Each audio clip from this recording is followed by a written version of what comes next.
right. Hello, everyone, and welcome to the April 23rd budget meeting of the Ways and Means Subcommittee of City Council.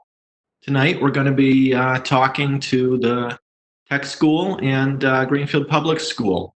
I'll call this meeting to order at 6:01 p.m. This meeting is being recorded, videotaped, and broadcast by GCTV and by the City Council. If any other persons present are doing the same, please notify me at this time. Seeing none, Clerk Scott, would you please take the roll? Yes. Councilor Wheeler? Here. Councilor Forgy? Here.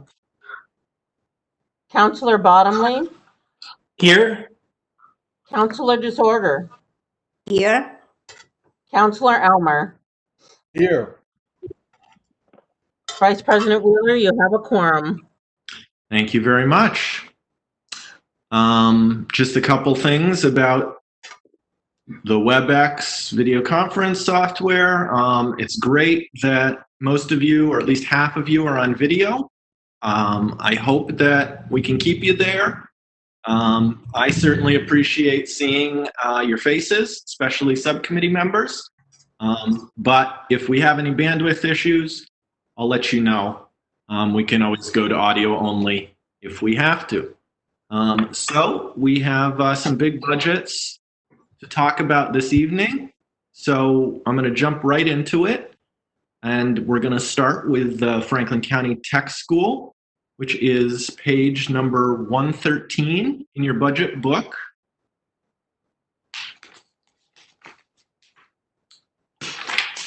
I want to welcome Superintendent Rick Martin and Business Manager Russ Calbris of the Tech School. Hello, gentlemen. Hi, Hello, good evening. Good evening. Can you hear me? We can. Would you like to give us a brief introduction of your budget and where things are at in general this year? Sure. But before we do that, is there any ability with WebEx for us to access a PowerPoint or not? Yes, there is. There is a share screen, or I think they call it share content window option in the, if you're logged into WebEx on your computer, it's a menu, the share menu, and we're happy to take a couple moments to let you figure that out. Share menu is where? I have the screen in front of me. Is it on the bottom or the top left? Should be on the top, next to the file menu. For me, anyway, it's the third menu over. Okay. So share. Okay.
That's just the entry part of it. We're going to skip over some of the stuff that we traditionally show during these types of meetings.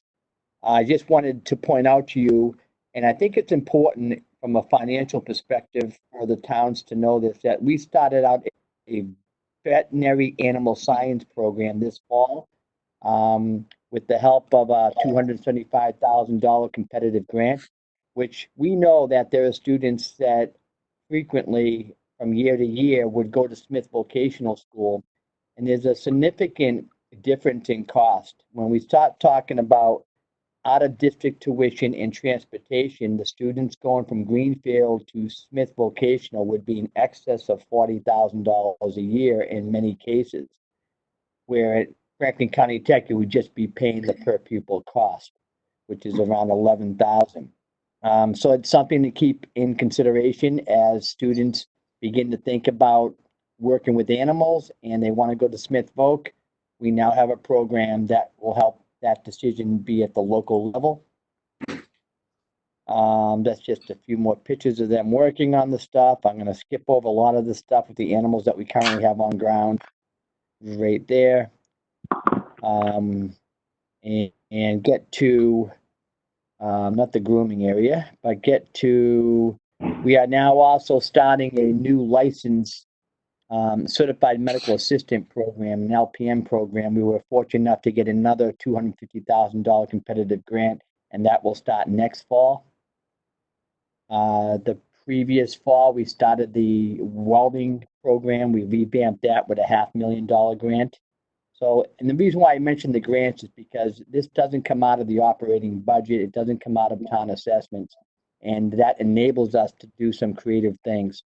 As you're well aware, we build a home with our students every year through a collaborative agreement with the Greenfield Savings Bank, and that's through a foundation. That's 501(c). Why I'm bringing that to your attention is because next fall is the first fall we'll be beginning to break ground on a house in Greenfield. And the way that usually works is that because we do it for no cost with the labor, they make a nice size profit from that house after they sell it. And the house you're looking at now was sold in Irving for $238,000. They took the profits from that and they bought the next lot, materials and supplies, so we can keep the program going and get real hands-on experience. I'm just going to skip over a lot of the stuff and get to the numbers as quickly as I can. I just wanted to point out one thing. I know all the schools are doing these kind of things. But we're now up to serving 1,000 meals per day through our food service program through our 19-member towns. And we expect 1,000 meals per day from here on out. I thought that was pretty cool. We did the donation to the medical supplies and the PPE equipment that we had from our health technology program. Our science teacher is really good with the 3D printing, so he printed over 200 face shields for the local hospitals. And now let's get to the numbers. What we have here is the numbers on the iPad aren't showing up as we would have, but I can explain it to you. For some reason, they got juggled around here. Basically, we have 515 on our October 1 count, which was up from 485. So we've been progressing back in 2014 to now. We were at 437. We're now up to 515. We are projecting that enrollment to be able to jump a little bit.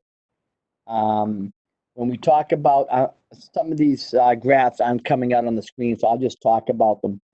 The enrollment jump is expected to go up significantly next year because we're going to graduate 115 students, and we are anticipating bringing in about 150. So you can imagine that's going to bump the numbers up a little bit. The following year, we're going to graduate 104, and if we maintain 140 or 150 students coming in, that would be another big jump. So pretty soon, between grades 9 through 12, we'll be between 575 and 600 students in a very short amount of time. I think a lot of that has to do with a really big increase in our female population due to some of the offerings that we now have that we previously did not have. From as far as the Greenfield enrollment trends are concerned, you're not going to see it on this screen because these numbers are all juggled upside down, and I apologize for that, but I'm trying to make the best out of a technology situation here. Is that we had 96 students a few years ago in October 1 of 2018 from Greenfield. This past October 1, 2019, we're up to 100 students, so only a gain of 4. We have 22 that will be graduating. Here's what I always like to do with these meetings is for the town to have an opportunity to prepare a year in advance for what we project is coming down the road. And what we do project coming down the road right now is approximately, I'm just going to rearrange my camera here. We do predict that we're going to have approximately an additional increase from 100 to 114 for next fall. And that's based on 22 that will be graduating. And approximately right now, we're looking at 36 coming in from Greenfield. But it's interesting to note where those numbers are coming from. And I want to point, this data did come in, so I'm going to show it to you. The Greenfield students that are coming in currently, we have 100 Greenfield students, as you can see at the bottom of the screen. 59 are actually from that attended the Greenfield Middle School. All the other ones that we received currently in our building are from either Frontier, Pioneer, Gale Montague, Mohawk, Four Rivers, the Virtual Academy, Brattleboro Union, or the White Brook Middle School, which then gets our total up to 100. So it looks like a larger number, but when we look at the breakdown of that number, they're pretty much, a lot of these students weren't in the middle school in Greenfield. As far as our current applications are concerned, we get a similar pattern here. We currently have 25 from the Greenfield Academy. And the rest of them, out of our 43 total applicants so far, are coming from other schools, whether there's Mohawk, Pioneer, Frontier, Four Rivers, or homeschooled.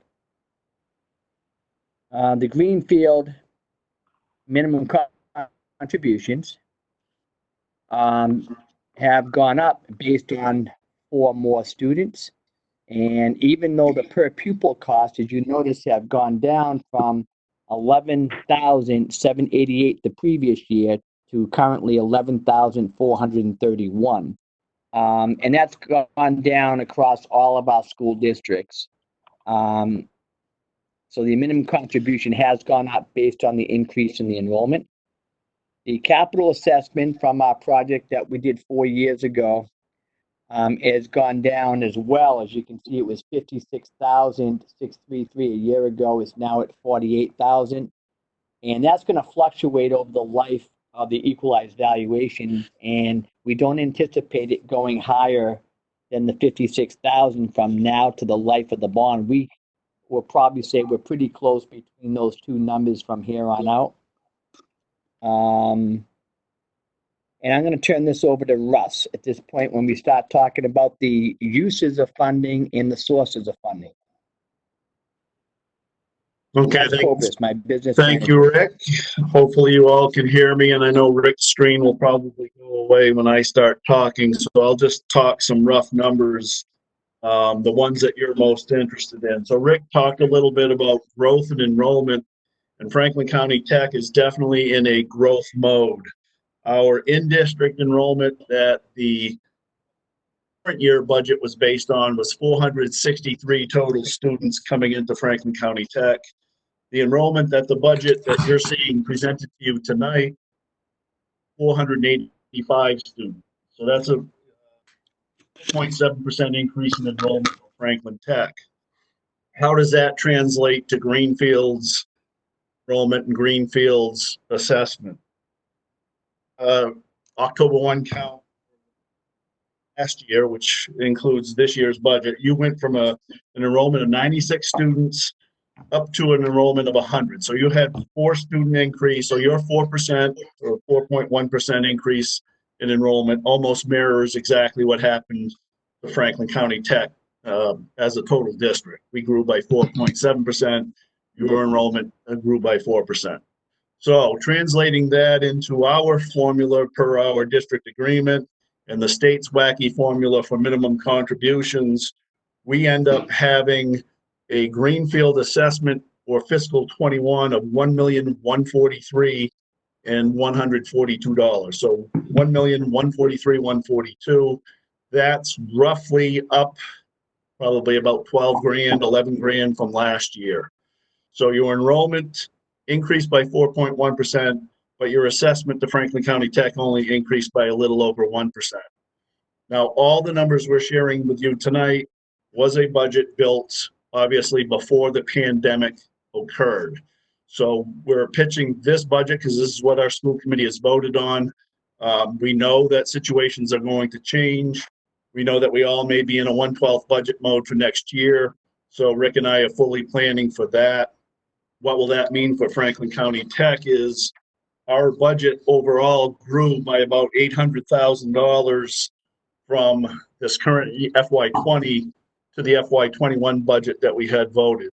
The $800,000 growth was mostly in Chapter 70 monies because Franklin County Tech, similar to Greenfield, was one of the few schools in the county that actually got more Chapter 70 aid than we have in years past. Whether that will hold up or not, who knows? We'll hold on to our seats and see what happens. But our budget was based on the governor's release of his budget. We all know that that's pretty much fiction at this point. So that's what we've got. In this FY21 budget, we do have some growth in personnel and positions that we also know that may not come to fruition. But again, that was part of our budget growing is our student enrollment is growing. Rick showed you a screen where the per pupil cost had dropped from last year to this year. That's because we didn't add staff. We just increased classroom and shop sizes. But we're quickly getting to a point where when we start to admit more students, we're going to need more teacher, more instructional support. So staff may grow accordingly. So we're working on a budget overall for Franklin Tech. That's a $12.5 million budget, just shy of $12.6 million.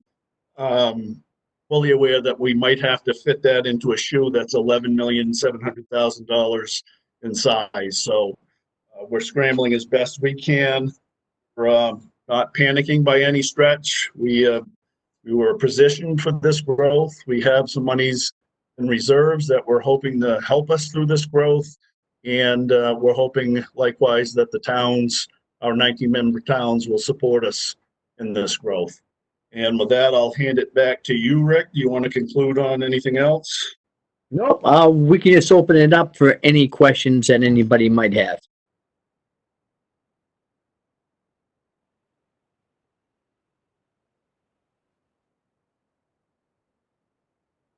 Free to email that presentation to the clerk's office, since not everyone was able to see it in full. If you send it to them, counselors will be able to access it later. So Sure. Questions from subcommittee. Counselor DeSorger? Thank you. Thank you very much for that presentation. So I have a couple of questions. Your enrollment was up, and did I hear right that you were projecting an increase from our Greenfield Middle School by 30-something?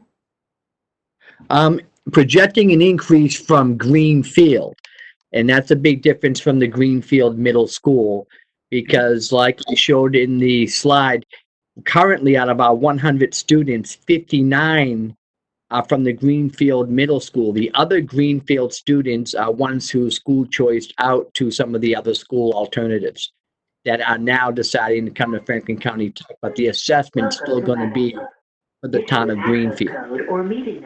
So with that being said, We are looking at approximately combined from Greenfield, from all those other schools, including the Greenfield Middle School, approximately right now in this admission cycle, we're around 36 incoming into the Franklin County Tech.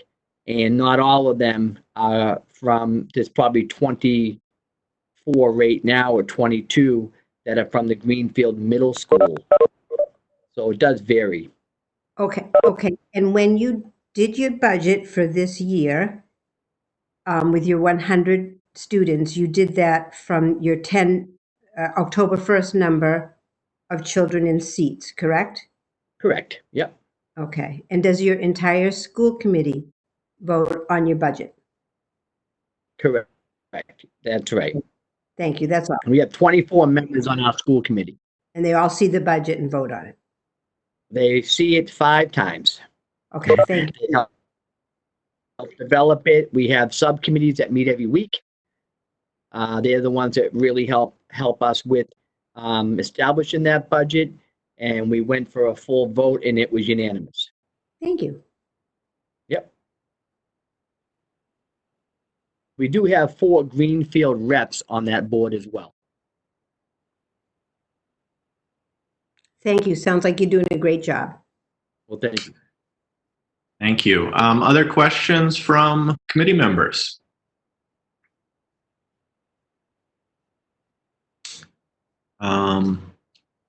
Seeing none, that was a great presentation. We appreciate it. I like where the tech school is at. I'm excited about the house building program and the LPN and VETS programs. Counselors, if any of you are on this call or watching at home, look for a link to that presentation. And one last call for questions. Seeing none, I think that's all, gentlemen. Thank you very much. Thank for you your very time. much for having us.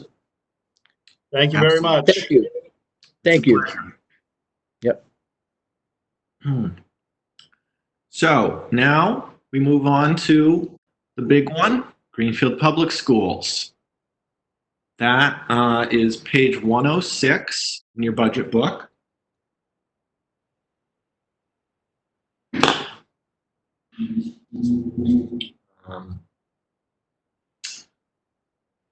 So I know that there have been a lot of school committee meetings since the emergency. I haven't been able to keep up, but I've been tuning in to some of them. Yeah. It's a good thing no one's able to go to work because it sounds like a full-time job. That said, I will turn it over now to Chair Amy Prietti and Superintendent Jordana Harper to make any opening remarks or any presentations that you might have. Welcome, ladies. Sure, thanks, Otis. So I'm going to get us started, and then if there's questions or if you want any detail about some of the things that were sent to us ahead of time, we can go over those after. I thought that a broad kind of high-level overview of where we're at right now would be helpful for everyone to hear. So where we're at in terms of budgeting is the first, I should say, we've taken our first step. We put a budget forward. We know that the mayor is looking for about a $1 million cut from that budget, and we're prepared to do that as a next step. And that is, I think it's safe to say, very unrealistic as a landing point for where our actual budget will be for fiscal year 21. We've got a number of things going on that aren't a secret to anyone. We really have unknown revenue projections for 21. I think in reality, we're going to need to cut much more significantly in order to get aligned with not only the mayor's budget, but our new reality. The shift to remote learning, what I've kind of been calling it lately is the ultimate unfunded mandate. And I would describe it this way for Ways and Means folks. Kind of the problem we were dealt is without any new revenue, without any new technology or new staff, and in less than 2 weeks' time, and without any of the equity supports for students that we've worked for decades to affirm and to put into place, take your entire product being K through 12 education, pre-K through 12 education, put it on an entirely new platform, and have teachers work with parents together to educate kids from home remotely. It's that, when you put it that way, which is exactly what we're up against, is a nearly impossible situation for every school department and every municipality, public school department and every municipality in the state, likely in the United States. We have unprecedented delays in terms of revenue. We have unprecedented delays in terms of the state budget process. And I've been saying, I don't think any of us individually can really grasp yet what the overall cost will be. I think it's going to be a lot more than we can even at this point really recognize. And, you know, I would say that, well, what we've put forward before asking to be cut $1 million, to cut $1 million by the mayor, was already a pretty bare bones budget. We, of course, will make those cuts. And beyond that, the cuts will be very visible and very drastic, and we need to be prepared for that. Two things people should be aware of is that the state has said everything is on the table. You should not assume that Chapter 70 money is going to be the same. You shouldn't assume that Student Opportunity Act money will even be forthcoming. And then, you know, I guess let's end let's end a little bit with the good news, which is we're totally willing to work collaboratively with the city. We have one of the questions that was forwarded to us ahead of time. It was about specifically looking at combining departments, streamlining departments between the city and the schools. And I can say that we've started very preliminary, initial, simple discussions with the mayor about how we might start looking at that even before the pandemic came down. So we have already been aware that, you know, if we need to cut further, those are things we would have to look at, is actually combining those resources, potentially combining those departments. But that is, we've had simply preliminary discussions, and certainly we're not opposed to that. And I would stop there and have the superintendent add whatever she might want to add. Thank you.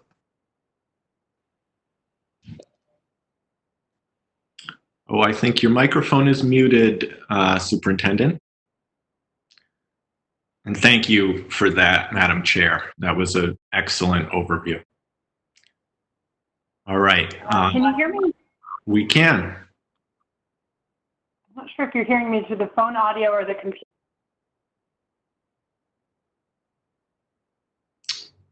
Oh, I've lost you now. Try one more time. We'll do phone and computer at the same time. So just my thanks to the chair for the overview and to the counselors that are trying to make sense of a budget at a very unprecedented time. And I really just want to echo what the chair is saying about the unknown coming out of the projected revenue at the state level. I'm sure some of you are hearing some of the same things that we've heard, which include estimates as high as a $5 billion with a B dollar revenue loss across the Commonwealth. There are many ways that legislators have already started to step up and try to bring relief, but we simply don't know what those exact numbers will look like yet. And we really have no way to know at this point what the impact on the needs of our students will be.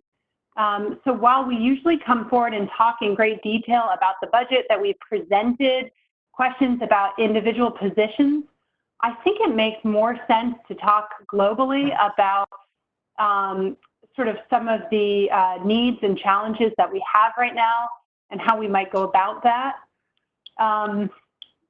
You know, I want to underscore that for us, this is about keeping children in our schools safe, first and foremost, and then supporting the community and our first responders and being able to do their job. So this is a health crisis and a community crisis. Of course, the city and the state and the country are in various states of emergency and across the globe. So we're really a very small part of what's happening right now.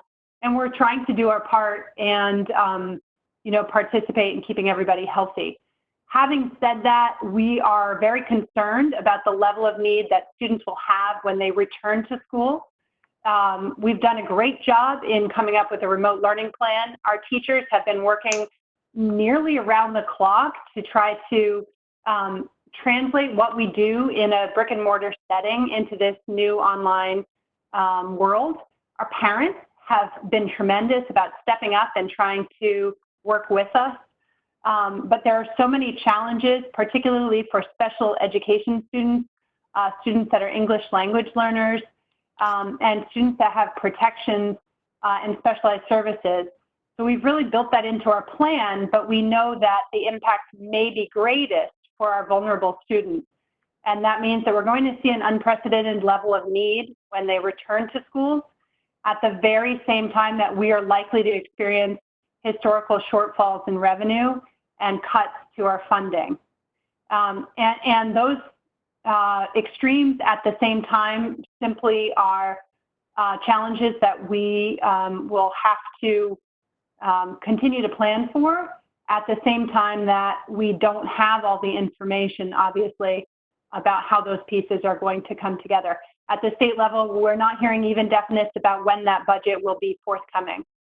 So at the Budget and Finance Committee level, we have committed to working with the mayor's budget and balancing and being, you know, good stewards of the local community resources. But as the chair said earlier, we're quite aware that it's likely to look more significant than that.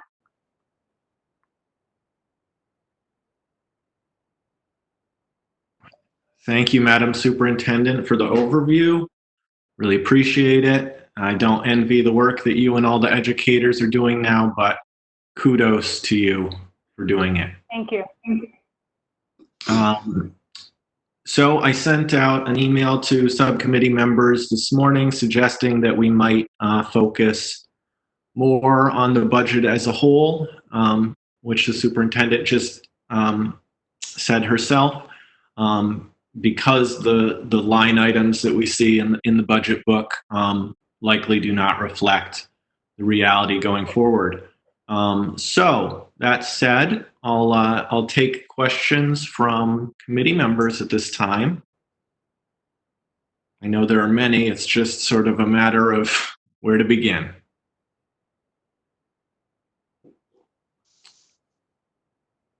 Let's see.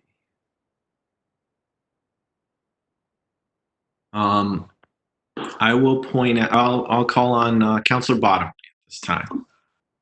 I was just wondering if you could give us an overview of new positions that you might be looking to hire this year. Given I'm relatively new here and trying to understand the budget that you presented and the mayor's cuts. I'm just curious where we are in formulating what new positions you might be adding, or if you could give an overview. So the school committee's budget as voted does contain some new positions. However, the cuts represented by balancing to the mayor's budget likely significantly reduces those. Due to the emergency status that we've been in for this past period of time, the specifics of some of that and due to the fluctuations, we don't have at this time the exact cuts to the mayor's budget yet solidified. But the Budget and Finance Subcommittee is working on our proposals for that as we continue to move forward. So we'll continue to bring that to the council. Thank you for Thank you. that. Thanks. So a few questions went to the superintendent and the chair already so that they might prepare answers for them. One of the ones that I asked was is this a level service budget? And I believe the answer is no. That's correct. That's correct. It's not. Yeah. No, it is And not. Councilor Wheeler, these were sent to you by email shortly before the meeting, so we can circulate them to the rest of the committee as well. But those, we appreciate those of you that sent in questions, and we have replied in writing as well. Yes. Councilor Wheeler, Clerk Scott. the responses were emailed out and loaded to the Google Share Drive. Excellent. Thank you. Thank you, everyone. All right. Further questions on the operating budget as a whole? Councilor DeSorger? First, I'd like to say thank you for all the meetings that you've been having. I actually have listened to all of them, including yesterday's, and I really appreciate the fact that you're working as a team, because this is a team. It's all one. It's just all one body. Can you hear me? Yes. Okay. I'm not sure if the superintendent can hear you.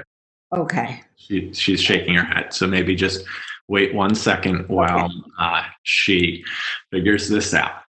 Okay.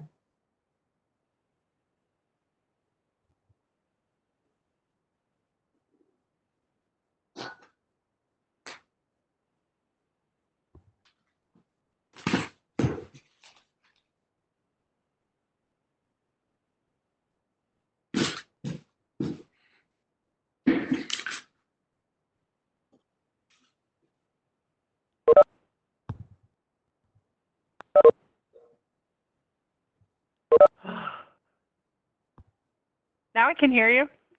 Okay. All right. Continue, please. I'm so sorry. I could see that you were speaking, if that's helpful. I'm going to say this again because I am I'm very so sorry. grateful.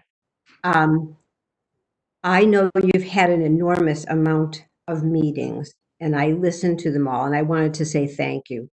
You started right out of the gate trying to prepare the students for being educated while they're not in school. And yesterday, listening, you're even realizing where we are as a town, and deciding to make changes to your budget that I'm sure that are difficult to make. So I just wanted to start by saying that I mean that I'm very grateful. And it's a difficult year. It's a hard year to ask questions because I get calls. There are people who can't pay their taxes. There are people who are worried about food. I've had several people call me at home. So I'm going to have to ask some of those harder questions just the same. And so I'm going to start in no particular order, I guess. I was one of, I guess maybe this is already on the drive that I'm not aware of, because I'm thinking about our general fund for our general fund, that what the town uses to pay for things. Maybe this is for business manager Nemberkoff, but the whatever will be left from this year, because we now know that we're going to be out until June. So would the business manager be able to enumerate what would be left in sped transportation, crossing guards, all transportation 902 to 906, field trip transportation, transportation coordinator, athletics, and athletic transportation, field trip transportation, the preschool substitutes, and also, which I wouldn't know how this would work, but contract services this is my first year on Ways and Means, the contracted services of things like the specialists who are working with our special needs students. Um, uh, uh, they were PT and OT. I don't know how that would work. But at some point, Director or Business Manager Nemberkoff, that was one thing that I wanted to know. Not that I would expect that at this moment, but so that was one thing. So I'm actually not sure if our business manager is on the line due to technical issues or not. I haven't been able to.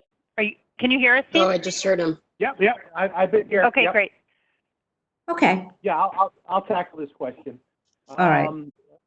Okay. The things that are happening now is that we're paying all the salaries, so there wouldn't be any savings in the salary accounts. However, the expense lines, our expenses are dwindling, other than general contract costs like keeping the lights on and keeping internet running and all those types of things.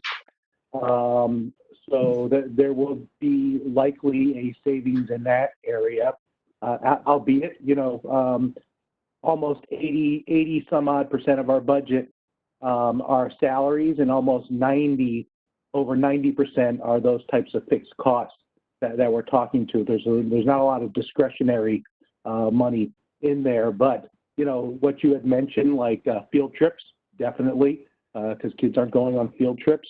Athletic transportation, definitely. There'll be a savings in those kind of variable cost items going forward. So one thing that we are running into, and if you listen to the budget subcommittee last time, there's a lot of discussion on whether or not we need to pay for various placements, special ed placements where they sent the students home. And should we be paying the full amount for those special ed placements where they sent the students home? Should we be paying the rest of our contractual services with the transportation company? There is a statute that says we are not allowed to pay for things in services that are not rendered.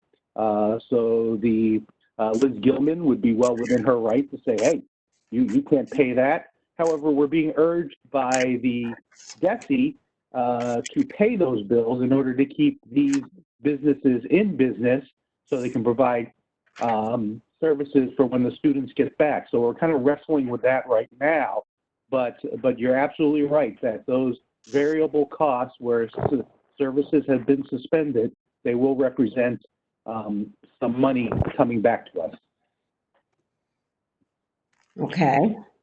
Counselor DeSorger, can I just add two things? You mentioned in specific OT and PT, and we're actually really making a concerted effort to provide services wherever possible. So, for example, we've set up specialized technology virtually so that those kinds of services can be provided when the family consents to it through a sort of special interim special education plan. So those staff are still working, and as a result, there's less savings there than you might think, because the outreach to families is continuing, and a number of services, although modified, is continuing, and trying to really minimize the loss for those students that rely on these kind of therapeutic services from their school setting. And you spoke at the beginning about constituents contacting you that are concerned about food and about economic security. And, those same families are enrolled in our schools, and we do, we agree, we see those same concerns. The schools have served over 25,000 meals since closure, and that has been a very important source of nutrition for young people. Anyone ages 0 to 18 can come and enjoy those meals at the sites, including over the weekend. And just today, we released information to families about the new provision for pandemic EBT. And in our district, over 70% of our students are actually eligible for this additional support to families directly. This is at our community eligibility provision schools where they get free meals. They're in addition getting this additional relief by way of an EBT card for the family. And it's 1,300 of our 1,800 students are actually qualifying due to the level of need or their status as qualifying for free and reduced lunch.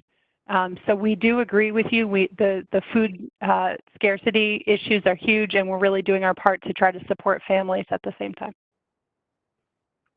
And I know on day one, you were out there with the food for everyone. And I can't thank you enough. We have to ask these questions. So they're good questions. Please do. Can we pay salaries if services are not being rendered? No. Do you want to start, Steve, or do you want me to? I'm sorry, there's a question. Are we paying salaries if services aren't being rendered? Oh. Can you pay salaries if services are not being rendered?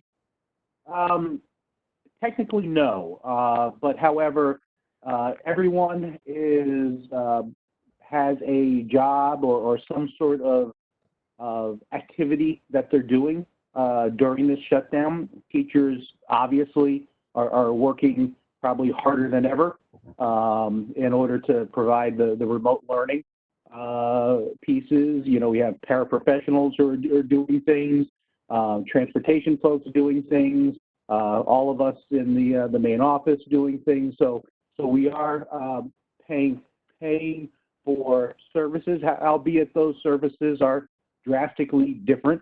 Services have changed, and the scope of those services have changed. So, but no, if someone's not doing anything, then we should not be paying them.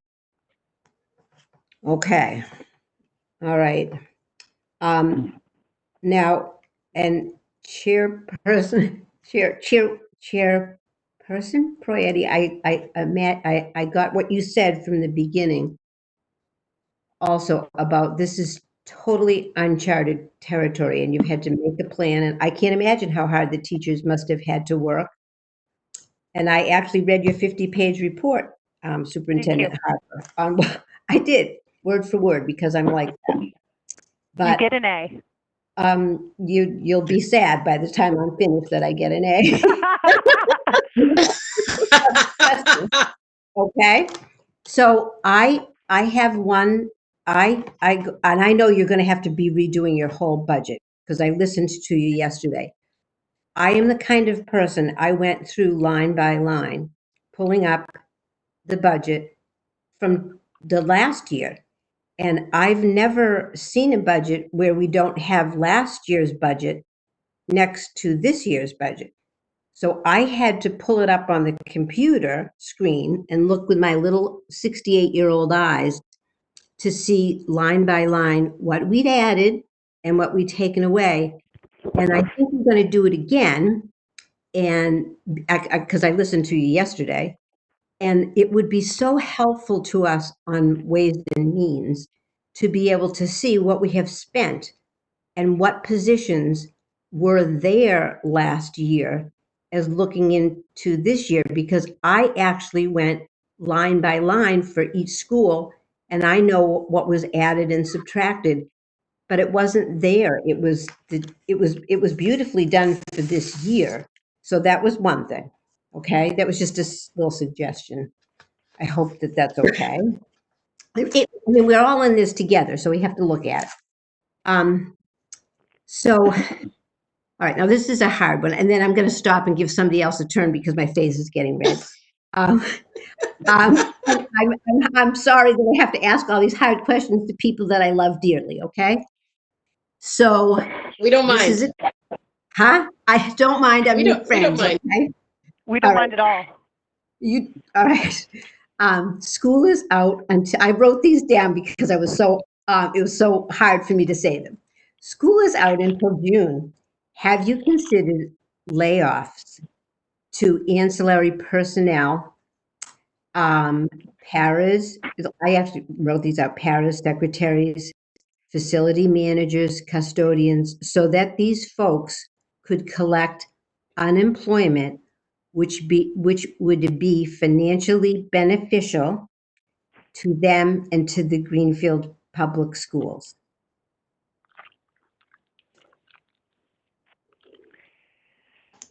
I'll take a stab at that first. Sure. The committee has taken, did you want to go, Chair Poyetti? Feel free. I'll fill in if we need to. Okay, Go I was ahead. just going to say that the committee has taken some steps to try to provide some assurances to some of our employees, particularly those that are absolutely essential for the remote learning plans that the commissioner and the governor have directed schools to provide. And in order to prevent unemployment costs from increasing, which do obviously have a budgetary impact elsewhere in the city budget as well. And so those have been steps that the committee has taken so far. In light of the new announcement from the governor about school closures and the extended timeline, this is something that the Budget and Finance Subcommittee began discussing again already, and there may need to be additional employee reductions in the current fiscal year, knowing what we are beginning to see as revenue changes and as we head into the rest of this school year. And I say that cautiously because the schools are a source of economic stability for our area, and as one of the larger employers, we are not eligible for small business loans. At the same time, we get a lot of urging from the Department of Education to keep employees working and on the payroll and to provide the stability of educational services to students. We also know that the cost of reducing those services now is much greater when we try to provide catch-up later on. So we have to carefully balance. Clearly, if someone is, as Steve said, not working in this remote environment, there's simply no reason to keep them on the payroll. I couldn't agree more with that.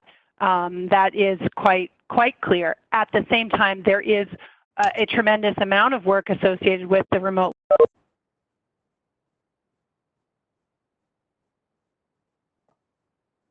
Superintendent, I think we lost you there for a moment. You hit a button or something on your phone, and we can't hear you. Oh, yeah, I can't hear you. No.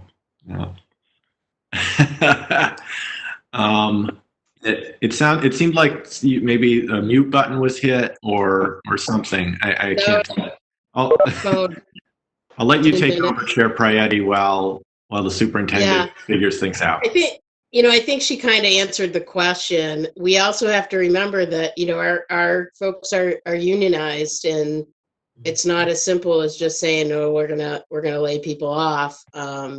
We did, before the decision was made to not return to the physical buildings, the physical schools before the end of the year, we'd already decided to maintain the payroll and maintain people working, and people are working in all capacities, and we'll honor what we've already voted on. I would just kind of leave it there unless Councilor DeSorger or someone else wants to process more on that. Amy, could I jump in? Please. It's Steve. Yeah. One of the things that if you're looking at this from a private industry perspective, private industry pays into the unemployment insurance fund, while cities and municipalities and things like that, they all pay actual costs. So in a sense, they're self-insured when it comes to unemployment benefits. Right now, the federal government is kicking in an additional $600 a week. However, the timeline has been extended to about 31 weeks or so for unemployment. So what'll happen is that in general, when municipalities lay off, they have to lay off, when they lay off two people, the third layoff is to pay for those benefits. So there would be a savings by extending the payments from one fiscal year to another and then being able to plan for those. However, we would pay the bill just about fully in the end.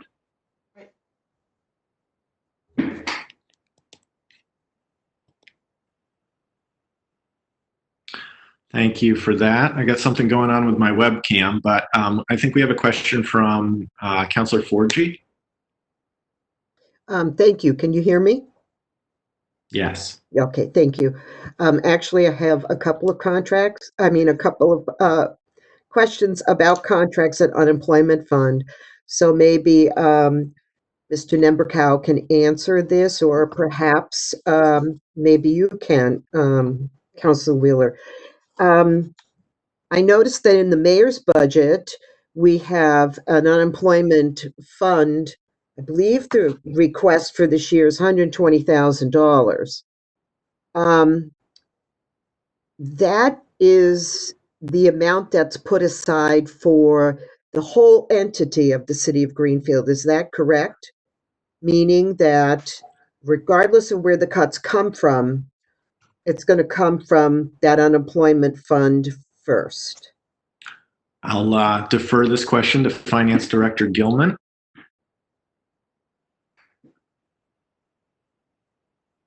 Thank you, Councilor Wheeler. So yes, that covers both sides of every department. It's one of those central fixed costs that I had talked about prior in discussion.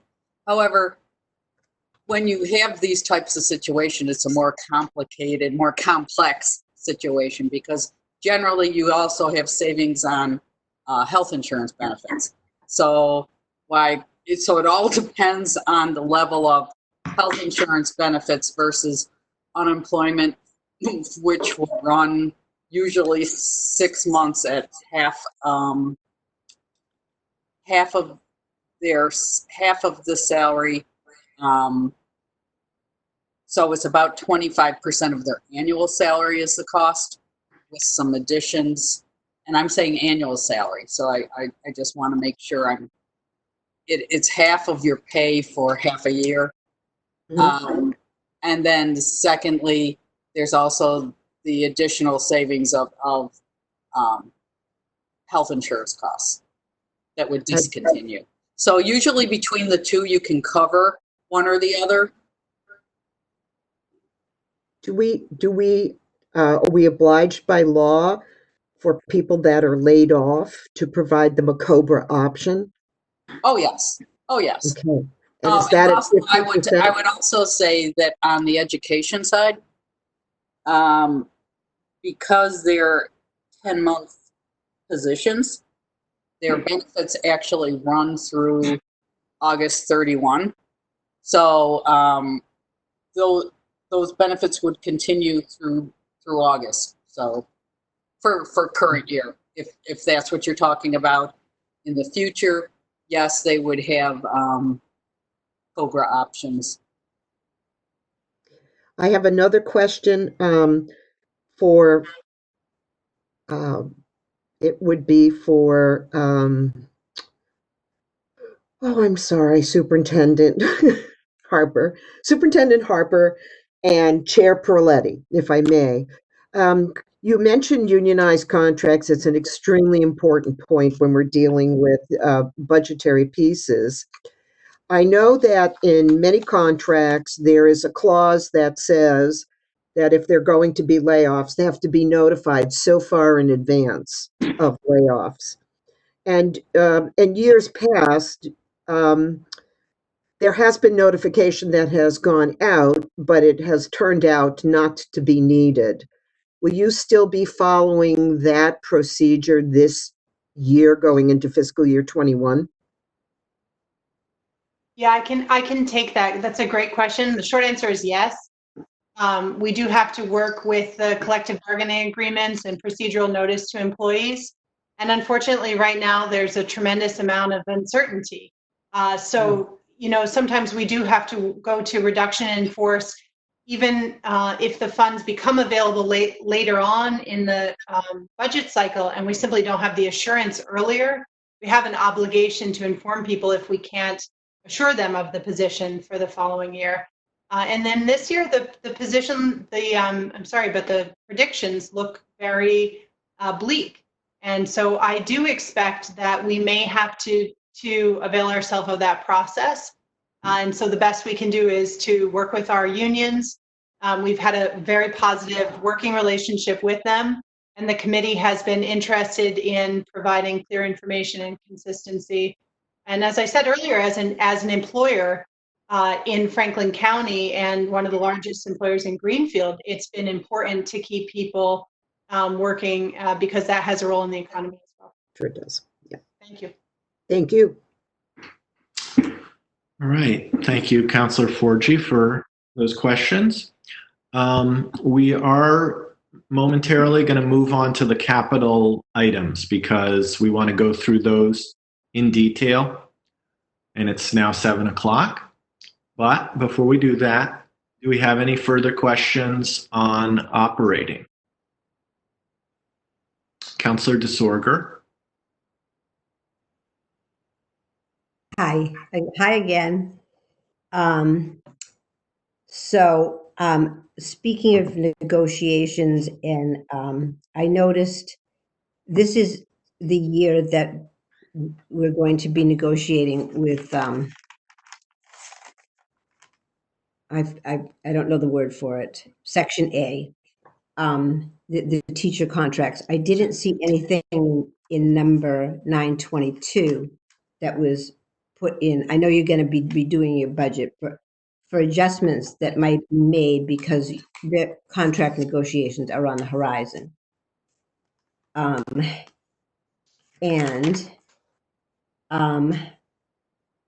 Director or business manager Nemberclaw, would you be able to let us know any positions listed in the fiscal year that we are currently in, where an employee was not drawing a salary for that position? Would you be able to do that for us? Sure. There's two. I think there's two things you're going to want to know: unfilled positions, basically, as well as another central piece of that is retirement. Okay. And also, we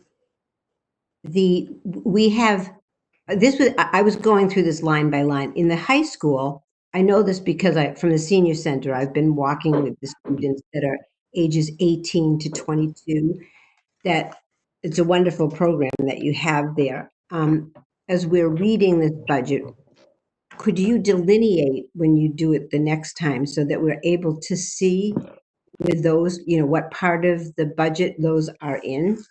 And that's the special program? Yeah, well, I believe it's in the I kept looking for it because I know I've walked with the kids. We had a program with the senior center where we were linked with them, it was seniors working with kids that were in school, and it's a great program, but I thought I'm reading this budget line by line and couldn't exactly figure that out. Okay. Yeah, I can break that out. And also just so we can look at it this year to last year. And lastly, it looked to me, and this I got from Desi, that we had about 96 students that choiced out for special education. And so, but our figure was 1,078. If it was 5,000 times each one of those students, it would have been 480,000. So it appears that 35,000 maybe was specialty services that we were providing for those children. Are we billing for all the special education for the children that choice in? Oh, yes. We receive additional funds for choice in students who then receive additional special ed. It's $5,000, and then the increment above is for the special education portion, which we recoup. Right. Because for the ones that we sent out, the 292.5, if you multiplied that times $5,000, it would be $1,462,000, $1,462,500, and yet we were charged $292,500 and something, and so on and so forth. So those other schools were billing a lot for extra services, which those children, I'm sure, needed and were getting. I just wanted to make sure that we were taking every opportunity to bill the students who choiced into us, who might need the services, because we're going to be needing every nickel that we have. I agree.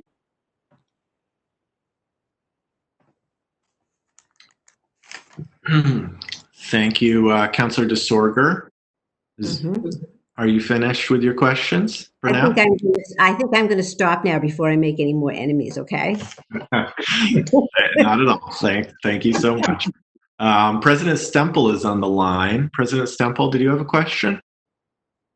Hi, everybody.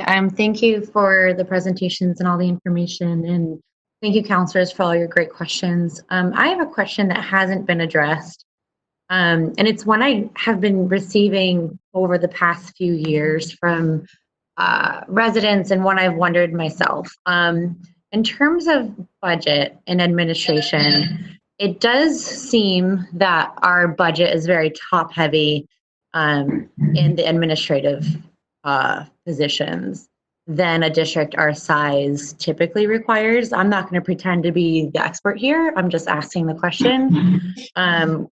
Some research that was sent my way as examples. We have 3 administrators at middle school and high school. The norm for our size is 2. We have 2 very high paid administrators to the assistant to assist the special education director. Typically there's 1 director only. The superintendent, you have 2 secretaries, I understand, and on and on. And so I'm curious why there is a need for so many administrators. And if that's something we're looking at in terms of, like, I'm a part of a company that just restructured as part of revenue loss due to COVID-19 and some other reasons. So we just laid off 22% of our staff last week. And so that was really hard. But I think times like this really force us to look at our structure and examine if it's the structure for the future. And I'm curious if that's something you've looked at, as it sounds like you rejigger your budget in light of all of what's going on. Thank you, President Stemple, the president with the hard questions. So I think that the superintendent's on the line, but because you're sharing your screen, I think that's what we're seeing, just so you know. But would you or Chair Prietti be able to take this question? I can address that, Councillor Wheeler. Thank you. So to President Stemple's question, I mean, the first thing is you have to be, I think, careful about what you're comparing to. So size of district is one important factor. Level of need in the district is another factor, and percentage of special education students is another factor. Our special education population is about 1/5 or 20% of our district. Right now, we have been working with an interim director and 1 assistant director of pupil services. And that's not just special education, that's English language learners, students with accommodations through the Section 504 Act. And so to have 2 administrators for a district of our size is actually very low. And those staff are tremendously overstretched. And we have been continuing without filling a vacancy that we've had for a little while in that position. And in a number of other positions, our priority has always been to staff the classrooms with teachers and instructional assistants. When there's a need to make a cut, we have prioritized keeping staff in the classroom and direct services to students. I think there's no question that administrators will be cut if there is a need for additional cuts to happen, because, as I said, we want to prioritize and maintain services in the classroom. So will we look there to make additional cuts? Absolutely. And we're having those discussions on the leadership team now and ongoing. So those will very much be looked at closely. But we are very slim in staffing in comparisons to districts that have similar levels of need. And many of our administrators would say without hesitation that they're picking up maybe, the job of 5 different types of staff in a district that has specialized administrators. We're all just sort of jack of all trades and doing a little bit of everything. As far as the superintendent's office, the admin assistant in my office primarily serves the school committee. And so that leaves one administrative assistant, and not an administrator, but an administrative assistant who is working directly to support me. In a remote environment, those supports are still there, but it looks very, very different. And the amount of work that we all have, as I'm sure many of you are experiencing if you're trying to work remotely, it's a whole different beast. So yes, we'll be looking at all of that, but our administrative staffing remains slim in comparison to the models that I've looked at without the specific references. I can also follow up with more information to the council. Thank you, Superintendent. For that. And I just have like one more question, Counselor Wheeler, and then I will go back into the depths of the depths of the meeting. Please go ahead. And this is kind of a follow-up to having the level administrators that we do. My question, maybe it's not even budget related, so I apologize. And if that's not appropriate, Vice President Wheeler, then just yank me off. But my question too is, with that level of administration, how do they interact with, I'm going to call them boots on ground staff? Are there ways to provide feedback upwards and downwards? That is something else that's continuously brought to my attention, that there may be a lack of a feedback channel for the staff who are on the ground, in terms of just providing information in need of resources for those who are directly serving students. I'm not sure about the distinction, President Stemple, because our principals are very much on the ground and our assistant principals are very much on the ground. When they were handing out Chromebooks in a drive-through fashion, our principals and assistant principals were standing there with masks, getting Chromebooks to kids. And they're in our classrooms, and we look forward to seeing these students back in our classrooms. They miss the principals and the associate principals. These aren't people that sit behind a desk all day. They're actively monitoring lunches in classrooms, and they're outside with the kids and so forth. At our elementary buildings, we have one administrator in a building, and that's it.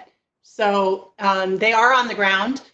In terms of feedback channel, we have school committee policies about this, and we very much support resolving issues at the level that they occur at. So we really try to work with families and support the needs.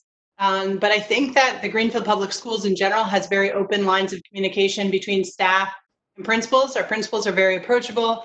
At the central office level, I talk directly to teachers quite often, and certainly to families all the time. And I think, right now everybody's on a Google Doc, right? Everything is collaborating virtually. But when you look at the types of, if you were to kind of graph, how does the communication flow? It flows in a multi-directional way. It flows from the paraprofessionals up to the administrators. It flows from, the food service workers and the custodians all around. I think everybody talks to everybody, and we do a good job of being a team and sticking together. If there are any specifics concerns, I'm happy to work with you offline. Sure. Thank you very much. And I'll reach out. Thank you. I appreciate it. Counselor Wheeler.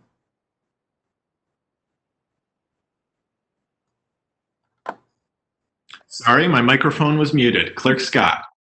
So I would like to just acknowledge that there is a quorum of the council that is viewing the meeting, and I would like to caution non-Ways and Means members from joining in. We do not want to constitute a quorum of the council during this meeting.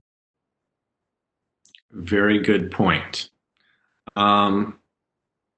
Understanding that, Clerk Scott, I believe we had a question from Councillor Jarvis. Is it your opinion that that question should be emailed to the committee and not taken at this time? It is. Thank you. Thank you. So, for councilors on the line, such as Councillor Jarvis, please email your questions to us, and we will try to have them answered. I also wanted to mention, in relation to the last question, which was not directly budget related, that we do have the Community Relations and Education Subcommittee of the Council, and that it certainly could be taken advantage of when there are issues that councilors would like maybe a little bit more information on, or would just like to speak to school committee members or Superintendent Harper on. I think it's a resource that we could take advantage of. So at this point, it's almost 20 after 7, and we do have a number of capital budgets to get through, capital budget items to get through. So we're going to move to that. Superintendent Harper, I know you had your screen shared before, and great. It looks like you pulled that up. So I think we can go in order of this if we can determine exactly which of these items are still on the table, because not all of them are. But I'm going to, let's see.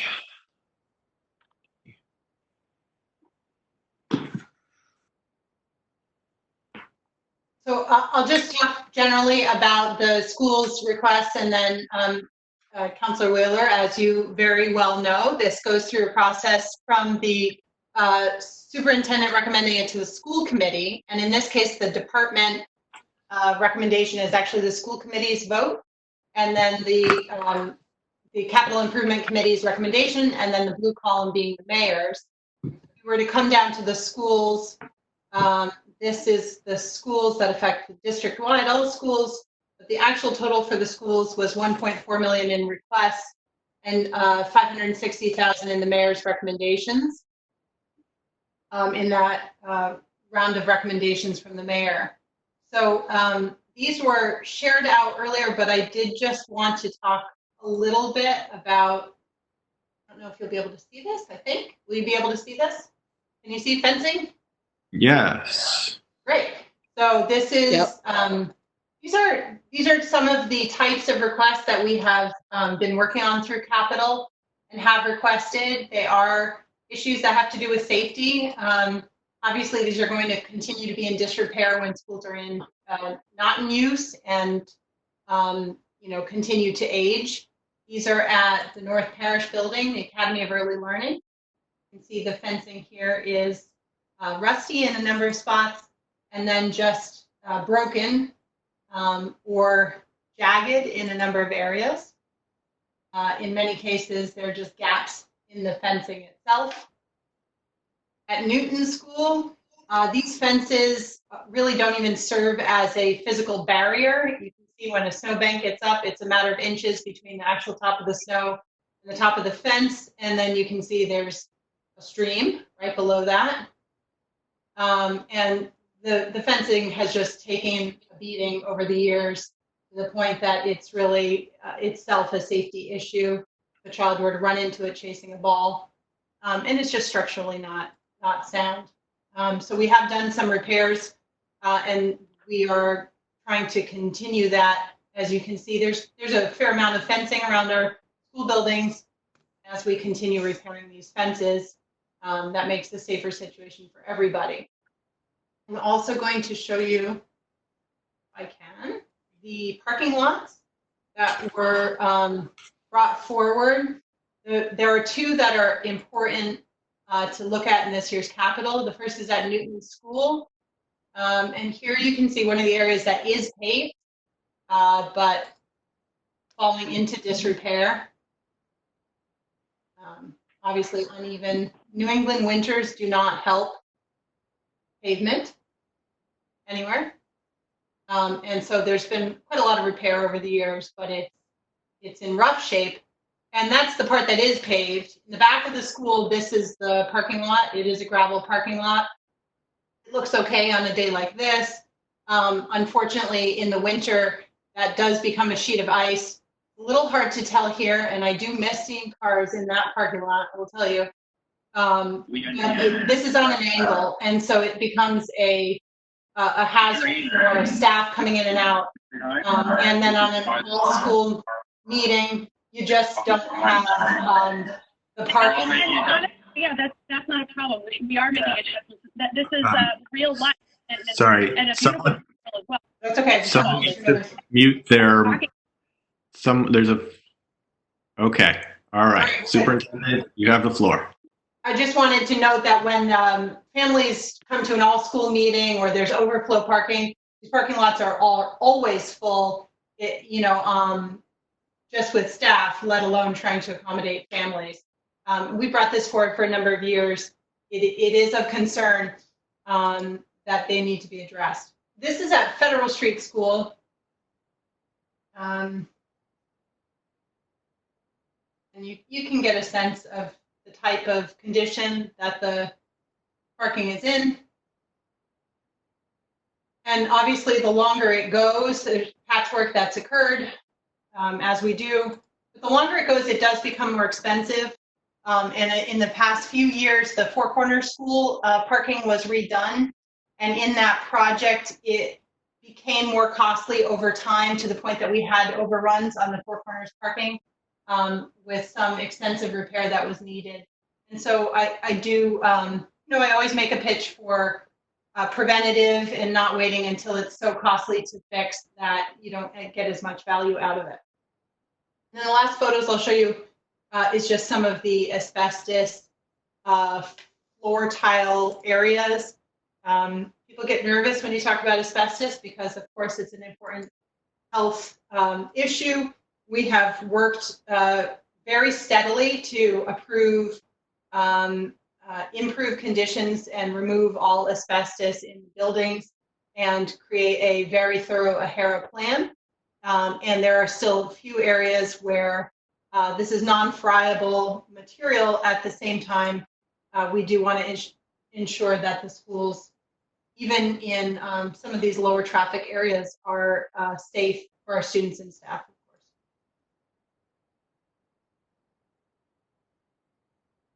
So those are there, and I'm happy to answer any questions.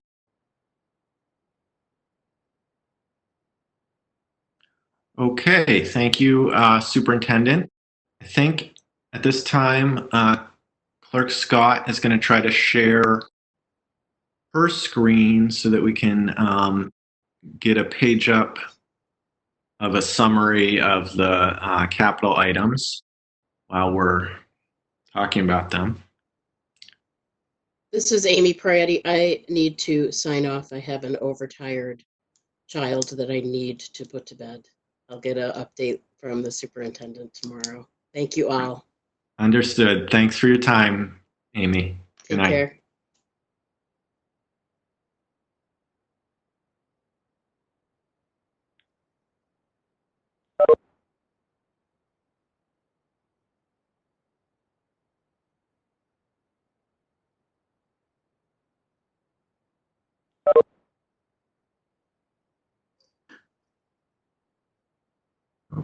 Okay. Let me know if you can see the screen that I'm trying to share. We can see it. Oh, Yes, we wonderful. can. Good. So we'll start here with the paving at Newton and Federal Street Schools, which is also, I believe, in the order wrapped up with the walkway at North Parish. And I'll actually start by asking about the walkway to North Parish, because I know we talked about this in the capital process, but since then I rode by North Parish because it had been a while, and wanted to visualize exactly what you were talking about or where the walkway would be. So Superintendent, could you just briefly describe that?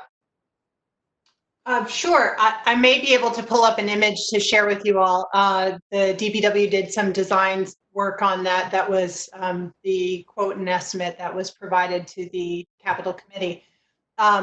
Essentially, a new parking lot at North Parish was added a few years back to provide adequate family parking. And this is in addition to the little drive-through scoop that families drop off at North Parish. But if you were to park in the small parking lot, which has a nice playground next to it, and walk to the school, you have to walk on the road during the winter in particular. And then, of course, cars park along that walkway. So, along that road. So to walk safely, you have to walk sort of farther into the road adjacent to the cars, which becomes unsafe, especially when it's icy in the New England winter. So we did have a number of community members, concerned parents, and so forth reach out and ask that this be re-looked at. It was part of that original project, and then it was not included in that project. And so it was brought back up once again in this year's cycle. Thank you. That makes sense to me, and I certainly see the need for that. So I guess the thing that I would say to lead this discussion off is that many of the school department's capital requests may seem on the smaller side, especially compared to the fire department, for instance, which we heard last week. And consequently, they tend to be pushed off from year to year because we say, well, it's only $70,000 here, $40,000 there. It can wait another year. And in many cases, these things can. But what happens is after a few years, they all pile up. So I would just hope that we consider that. Now, are there questions from committee members on either of these paving projects? And I cannot necessarily see, let me see if I can switch the view so that I can see everyone. I don't think I can. So you may need to use the chat box in order for me to see you if you have your hand up.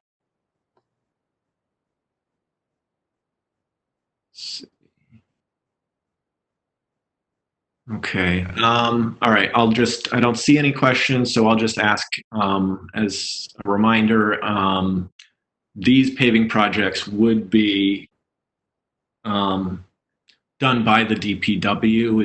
Is that correct? And so we get a kind of a deal, so to speak. That is, the cost is lower than it would be if we were to go out. Is that right, Superintendent? Nope. We always work with the DPW when they're able to accommodate a project.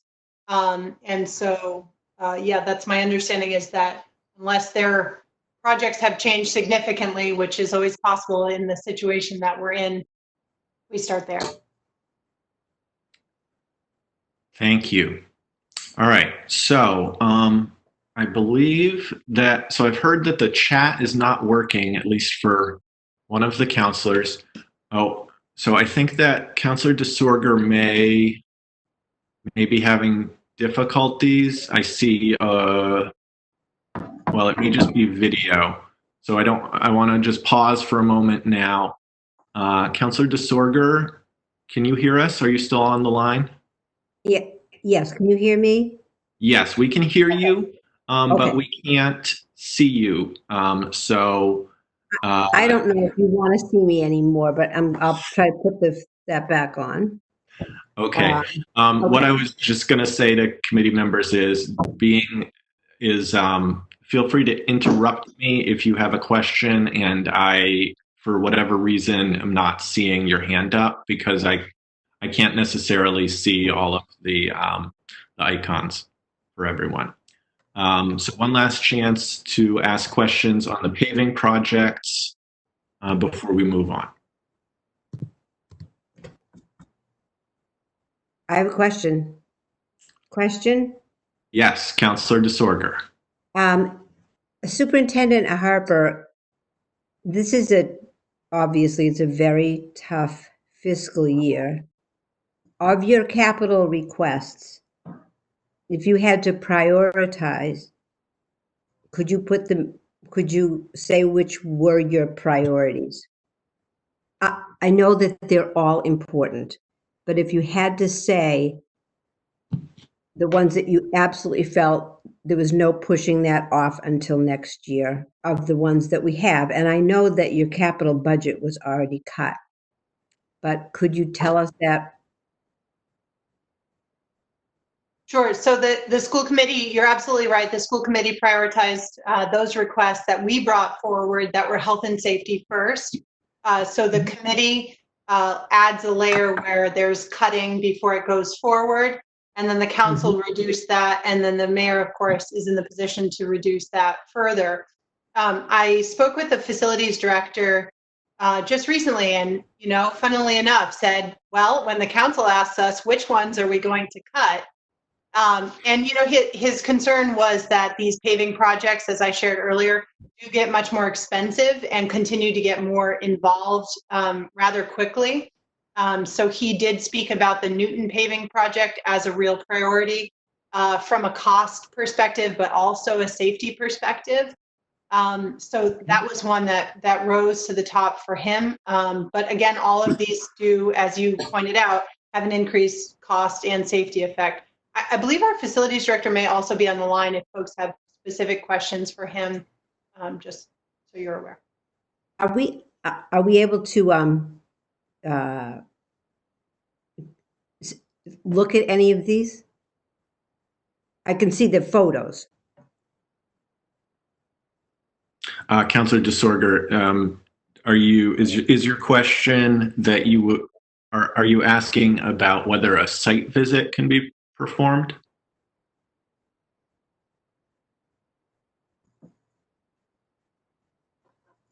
Councillor DeSorger? Yes, I was talking about a site visit. That's what we would do on another board that I was on. We'd go to see whatever it is, because these are coming up to us, and obviously it's going to be a year unlike any other year as far as us having to plan a budget. So is there any way that we could see these things with you, maybe, Superintendent Harper? Sure, I'm happy to take anybody there at an appropriate distance and with face masks. Oh, I have my mask. We used to go together and not speak about it. You could just point it out. We could put our face masks on. You could just show us. So then we could, so you only had to do it one time. Sure. I mean, I will say in particular, the Newton project, you can see fairly well if you do a quick drive-by from the safety of your vehicle. So the circle has been paved around the circle, and the steps were done in a recent project, but it's sort of back behind the school near the gymnasium and adjacent to the fencing. And you can see that if you just pull in, and if you just pull into the parking lot, you can see the condition of the parking lot as well as at Federal Street.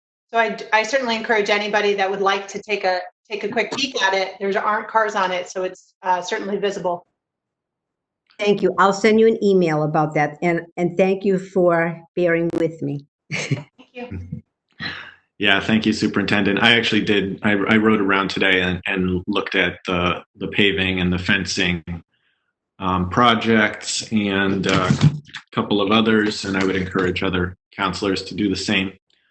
So unless there's any further questions on paving, we'll move on. The asbestos is recommended to be delayed by a year. The cameras have been funded by a grant. Superintendent, would you mind scrolling down? Thank you. And our accessibility needs have either been completed or are being moved to next year's capital requests. The same goes for the stair tread and the technology. The technology is something that comes to the Capital Committee every year, and every year it's something that we don't have any answers for.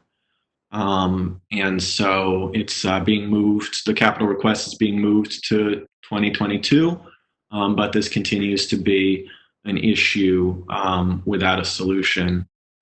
So we need to, I don't know, we need to keep on it.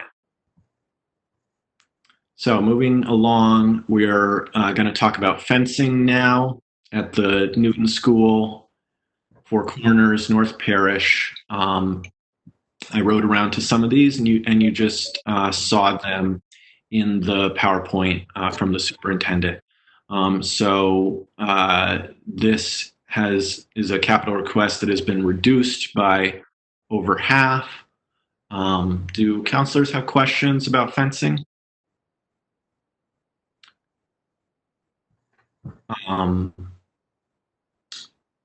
I would also remind counselors that Ways and Means we are the resources for the council as a whole, and that we are apt to be asked questions ourselves at full council.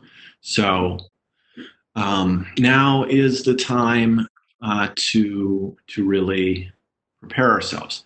I rode around and saw. Oh yes, Councilor DeSorder. Can we then, if we are the resource people, Yes. can we find out $45,000, how many feet of fencing, and if we've had an estimate on the painting, how much square footage and where, and if we've had an estimate. The same with the windows, because if people are going to be coming to us, I saw some pictures on the fencing, but I would need to know, to be the resource person, how many feet of this we were doing, who's going to be doing the work, if we've had an estimate, if people are coming to us. Great questions, Councilor DeSorger. And if Alan Schmidt is on the line, I don't know if he's the person to answer this question, or maybe Superintendent, you have an idea? If he's on the line, he's welcome to jump in. But I will say, yes, there are estimates. We base our capital off of estimates and quotes. That's the practice that we use.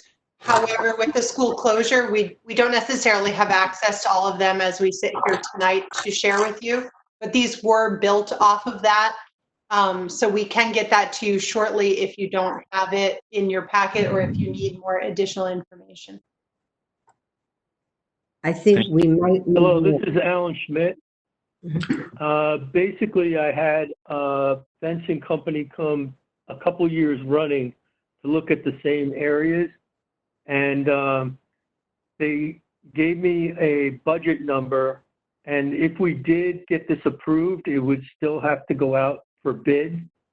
So this isn't something that we can just jump on real quick and use L&L Fence or somebody like that to immediately start work on this fencing project. So we did have people come out and give us quotes and updated them again for this year, and to see if we could move this forward. Fencing at Newton is in really poor shape, and that really needs to be addressed along with the other fences. Thank you, Mr. Schmidt. My understanding from what I recollect about the capital committee meetings in November was that it's more cost effective to do a job like this all at once, which is why we would wrap in, say, Four Corners, even though the fencing is in much better shape there than Newton. It sounded to me like if we wanted to replace Newton, that there would be cost savings at the other schools. Is that your understanding, either Mr. Schmidt or Superintendent? Yes, if you were to sit there and get hard numbers and have people go out to bid on the 3 different schools, you could given the budget, fit your cost projections into all three, or if you needed to modify that, drop one of the projects out, like you said, Four Corners, and you could get this done. But like I said, we've gone out and had these people come in. I think this is our third year to update their numbers, and that's where I came up with those numbers. Okay, thanks for that. That definitely is instructive about the bid process. Any other questions on fencing? Okay. So that's it for fencing, and then we're going to move down to painting. Newton Library, North Parish exterior, middle school stairwells. These are projects that are beyond the scope of the summer painting program. I know the mayor prioritizes this project, even though it's a very small one. Painting not only has aesthetic benefits, but it also helps to maintain the buildings. It protects the wood. Any questions from counselors about the painting? And of course, we can see this request was reduced already.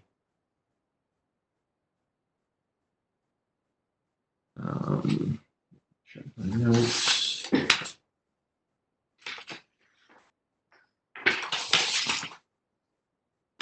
All right. Not seeing any questions on. Oh, Councilor Bottomley. I'm just curious, with the reduction to 20,000, that would eliminate quite a bit of that. Do we know what would be left? What would be prioritized with that 20,000 of those like three projects I see there? Hello, this is Alan Schmidt. If I had to prioritize, I would start with the North Parish schools, the single pane windows and all that trim work around the school. It's in pretty serious disrepair. We're looking at bare wooden areas, and if we put this off much longer, we might have other problems to deal with besides just priming and painting. Mm-hmm. Great, thank you. That's very helpful. Yes, that's a really good point. And let's just skip down to the windows and talk about them now. So there's is it $110,000? No, $100,000 in the order for North Parish, and as we just heard, it would make sense to do these the painting and the windows projects in the same year, it sounds like. Any questions on the windows while we're talking about North Parish? So these windows are mostly for energy efficiency? Hello, this is Alan again. Mm-hmm. When they did the renovations in 1990, the one lot of windows are the big architectural windows in the front and the back of the school and where the cafeteria is. And they're all the original single pane windows. The glazing is at its last life, if you want to call it that. And so it's a matter of you either have to totally reglaze and strip all those windows, or you can sit there and put energy efficient windows in and get an architectural firm to sit there and design them like they did for Federal Street School. The Federal Street School windows have all been replaced, but they kept that beautiful architectural features that you see when you drive down Federal Street. Counselor Wheeler, I was able to find the photos of North Parish here. Great. Quite beautiful, as Alan is describing. But they're also in significant disrepair. And you can see this is beginning to affect the integrity of the wood and the structure.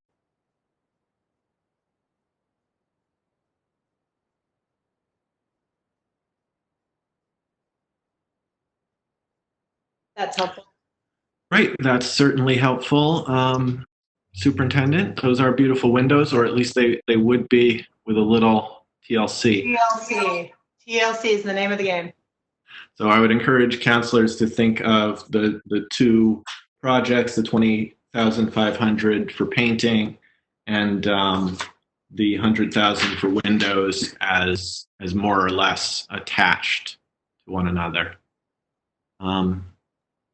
Any questions on that on those two North Parish projects before we move back to? I actually forget where we were.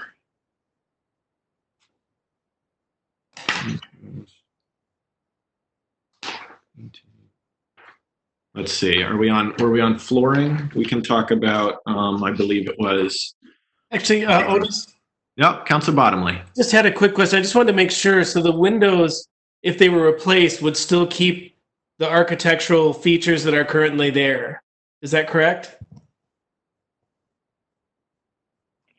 Correct. Great, great. Thank you. All right, so we're looking at flooring here. So we have a request for $150,500 to replace carpets and treads at Federal Street, refinish the gym floor at the middle school, as well as replace treads. I know, or I believe that part of this request has come before us before, and we haven't gotten to it. Any questions about this project? No, but I'd love to see that. Mm-hmm. This one was reduced slightly, I believe, in the mayor's recommendation. Do we have any sense of how far that money will go, or is it a matter of waiting to send it out to bid and seeing whether or not it covers all of the need?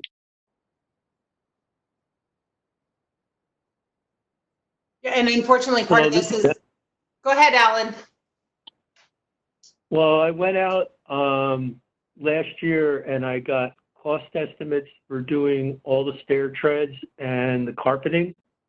And the gym floor, I'm using the same number that I used when I got the estimate to do, or I had the Federal Street School gym redone. Okay. So basically, I went out and I got estimates from contractors, but it still needs to go out to bid. So I have one. If anybody else has one, that's okay. I have one last question about all of it in general. Sure, Councilor DeSorger. This and the the capital improvements and the Green River School, which is actually part of the budget, Okay. but they are things. Oh, I see the pictures now. Thank you very much, Superintendent. When all of these things were planned, we weren't in the middle of a pandemic. And my question is, I just think for anything that's within a school system, that the things have to be completed by my guess would.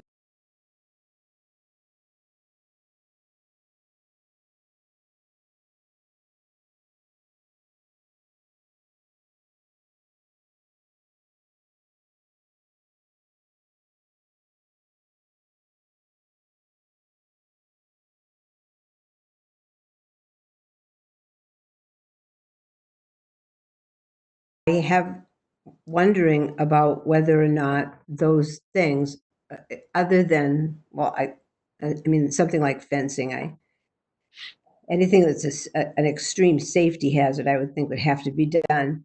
But whether or not these things can actually be done before August 20th, or whatever you use as an out date, you would know the best. That's all.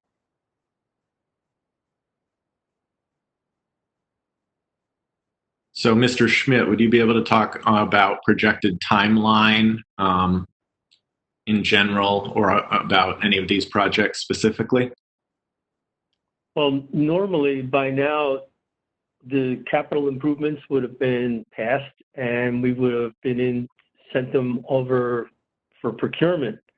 So what you're looking at now is if you approve these projects, they probably, for the most part, won't be able to be done, except for, like she said, the fencing, until next year, because we're already in May.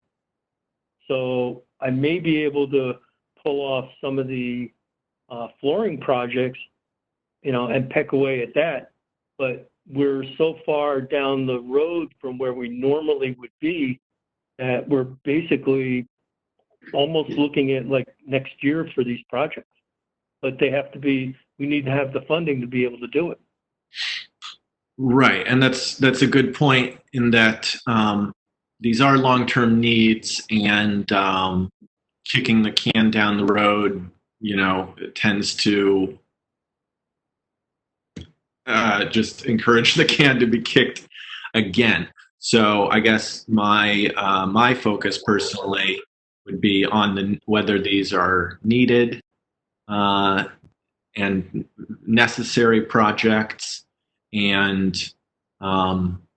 if so, I think the timeline around when they might be able to be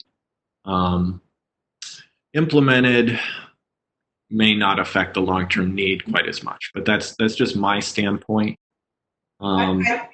Council, I just want to add that, of course, the timeline for the project is going to depend very heavily based on our return date and, when we can get back into the buildings.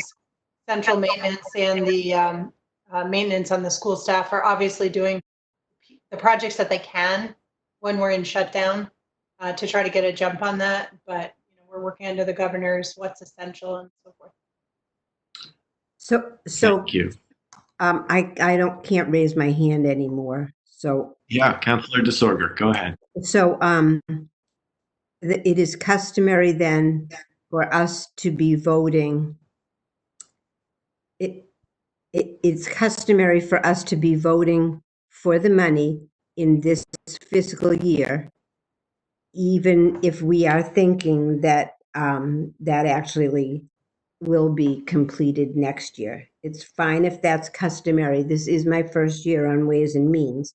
And if we're supposed to vote for that money in this fiscal year of uncertainty, thinking that they probably will be done next year, if that's what we're supposed to do, I just want to hear that.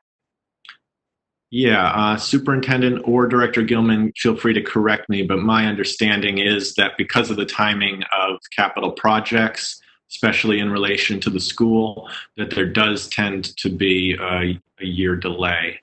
But feel free to elaborate on that. Yes, Director Gilman. Councilor Wheeler is correct that there is a delay. There is even a delay on the payment. So while a project is being done, we had this discussion on bands, and you take out bands and you don't have a payment until the following year after that. So this really is planning, honestly, and this is how, we need to take care of the buildings. And I think a lot of these items in many of the departments have been kicked down the road. So. Okay. Thanks for that. Yeah, when it comes, and I'm just going to speak from my standpoint because I have done this before. I tend to go back to all of the deferred maintenance that we have throughout the city, and that much of that is a result of thinking, well, we don't need it this year. We can go another year, and that tends to catch up with us eventually. So I would encourage counselors to think in terms of priority, certainly, because we always need to think about that, but also in terms of need and the fact that these capital requests have already been cut down through 2 stages by the Capital Committee, by the mayor. Actually, in 3 stages in this case, because they were cut first by the school committee. So the council's go at this is, in a sense, could be strike 4 for some of these items. And there is a 5-year capital plan of which these are part. So it's not to say that every single project must go forward, but that's just what I try to keep in mind. Any further questions on flooring before we move on?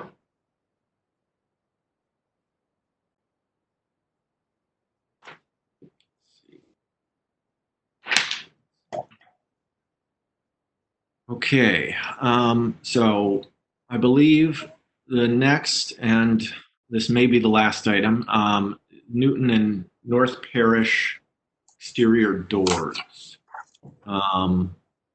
And I believe that, yeah, that's the full request, 38,500, and it extends to some other library, cafeteria, hallway doors, some lighting and awning features as well. Superintendent, would you like to say anything in general about the need for these items?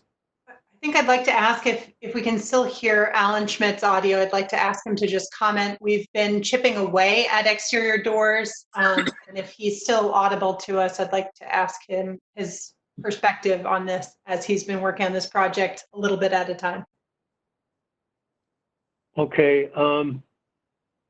The doors that are original to the buildings have frames that are rusting to the point where they're deteriorating and allowing, for lack of anything else to put it, mice to get into the building and anything else that feels like walking into the building.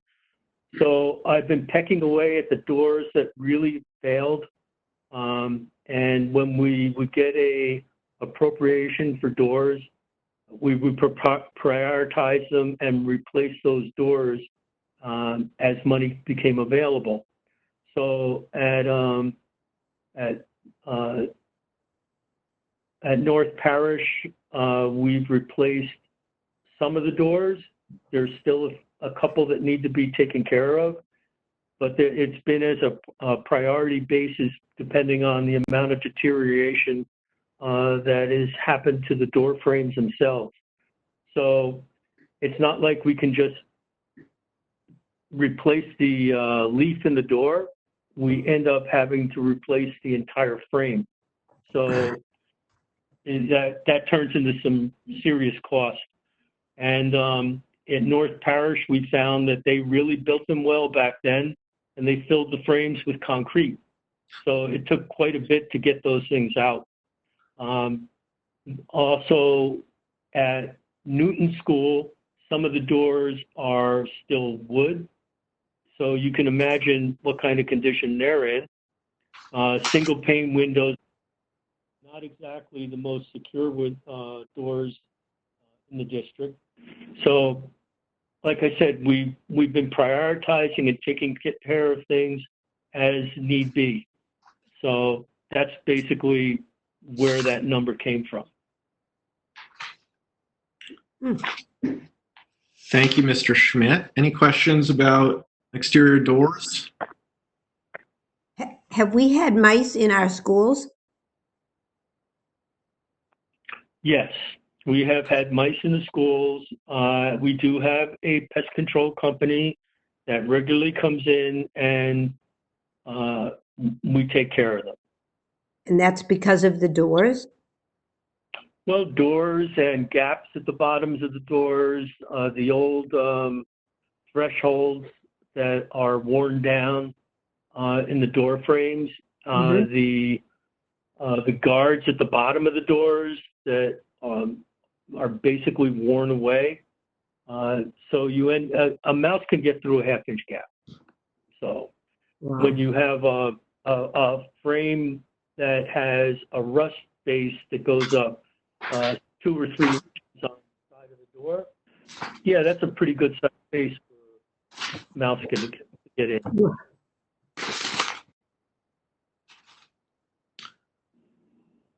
Okay. So unless there's any further questions on the exterior doors, we've already talked about the North Parish walkway.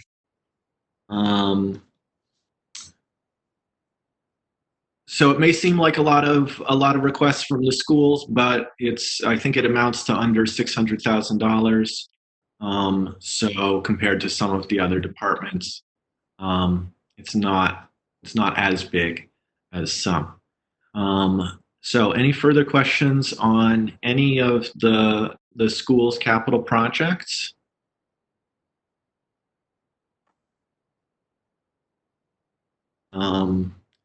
Seeing none, I realized that I had an email from Counselor Jarvis this morning with a couple of the questions that I believe he wanted to ask. So I don't believe it would be a violation for me to return to the operating budget for just a moment, if that's okay, and to ask a couple of his questions.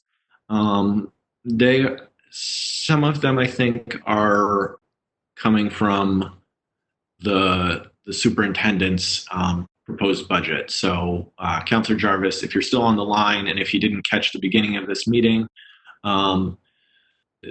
the budget that is proposed by the mayor and that will be revised by the superintendent is cut significantly from what was originally proposed by the superintendent and accepted by the school committee. There will be cuts. They don't know what the cuts are at this point. There may be additions, but they probably will be outweighed by cuts. But I do, that said, want to try to ask a couple of his questions. One was around the opening of the Green River alternative program. Is that plan still in place in some form, Superintendent? Yes, so the important thing here is that because the Massachusetts School Building Authority provided funding for the repairs, it is part of our agreement with them when they provide reimbursement for repairs that building continues. I know in times that people are making fiscal cuts, you might think, well, this would be a good time to not have additional energy use and so forth.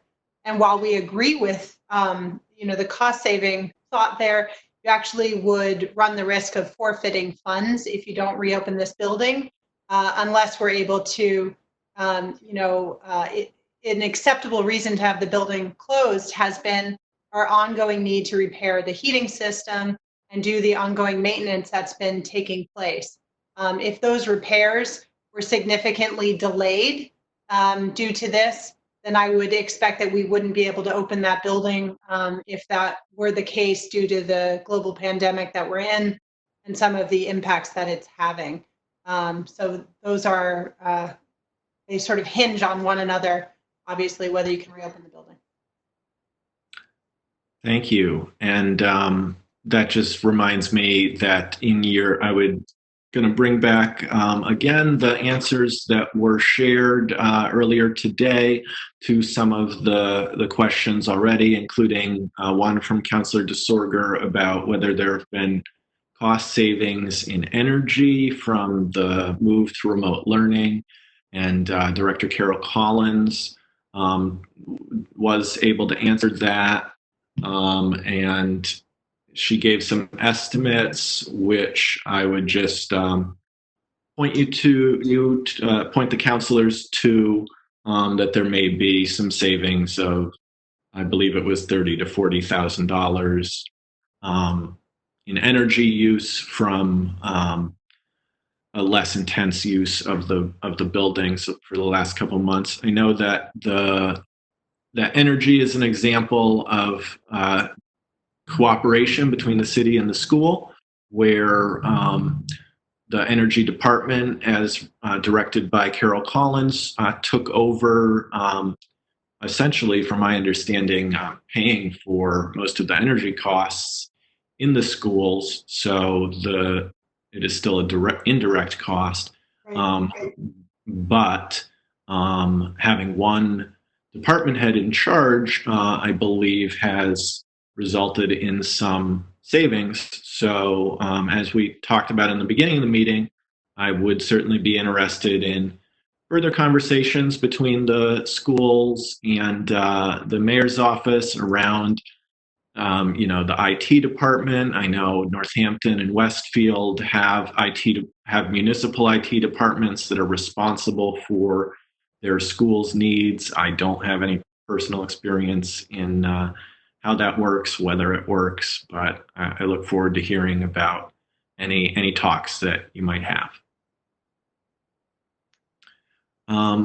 That said, are there any further questions from counselors on Councillor DeSorger? Oh, your microphone is muted.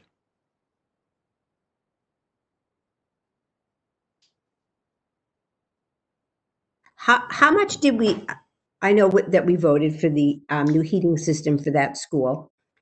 And I understand, how much did we borrow from that we would have to pay back on that school? How much was the amount that we borrowed? So I believe the question is about the MSBA funds that were used. And this was, I think, before I was on the council. Is anyone here able to answer that?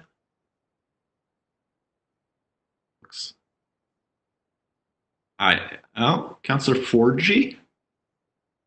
I can take a crack at that. It was all of the money from the school building, Massachusetts school building.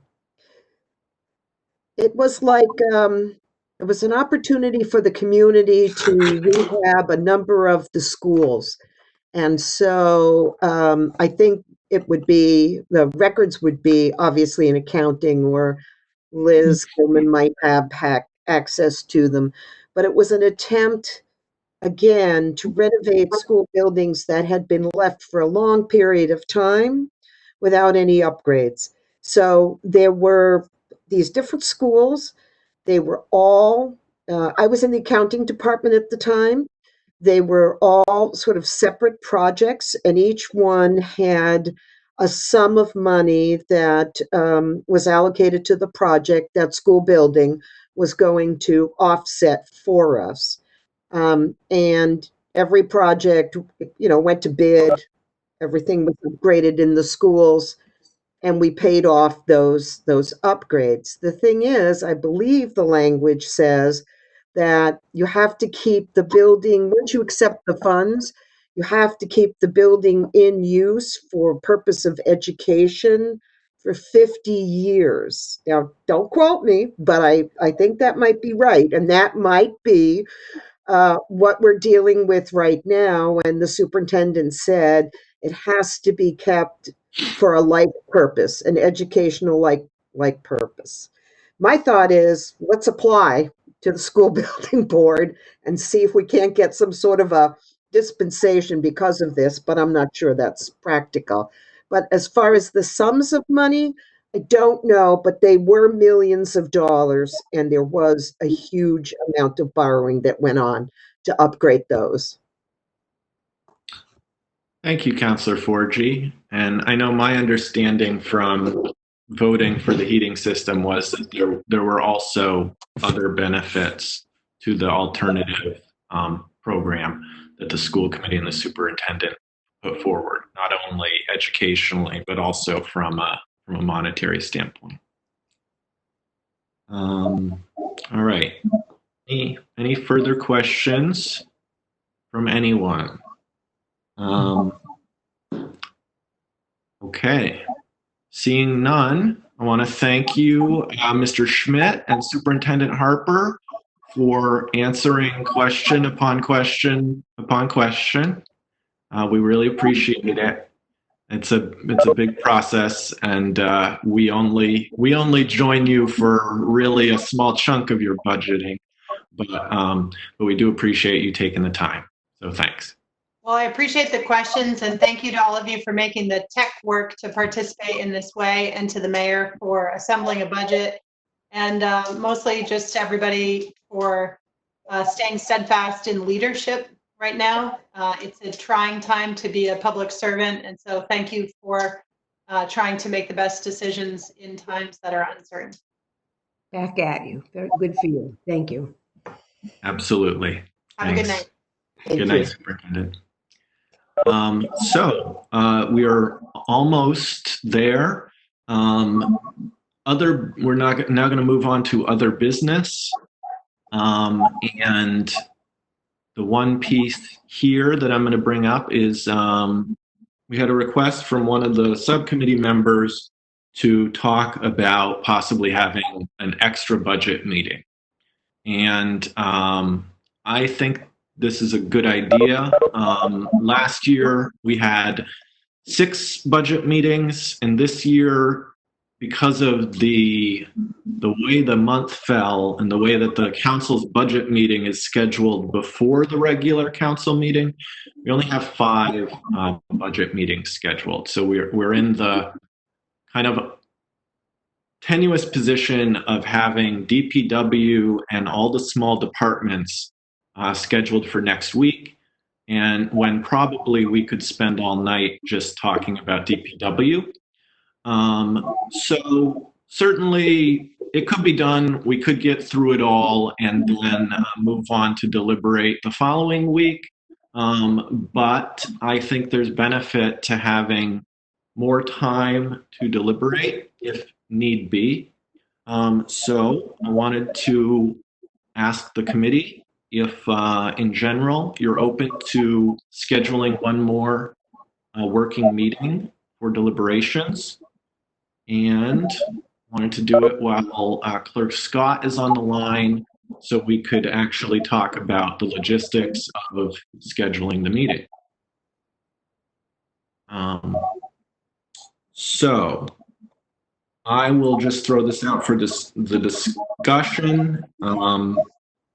What about the idea of scheduling another meeting for deliberations for May 11th? Scott, do you see any, before we start discussing this, do you see any issues with potentially scheduling a meeting there? Obviously, we don't know if this would be a remote meeting or not yet. Right. So there's no conflict for the council. There's no other subcommittee meeting on that evening. That is a quick turnaround for recommendations. The council budget meeting is only 2 days later. Would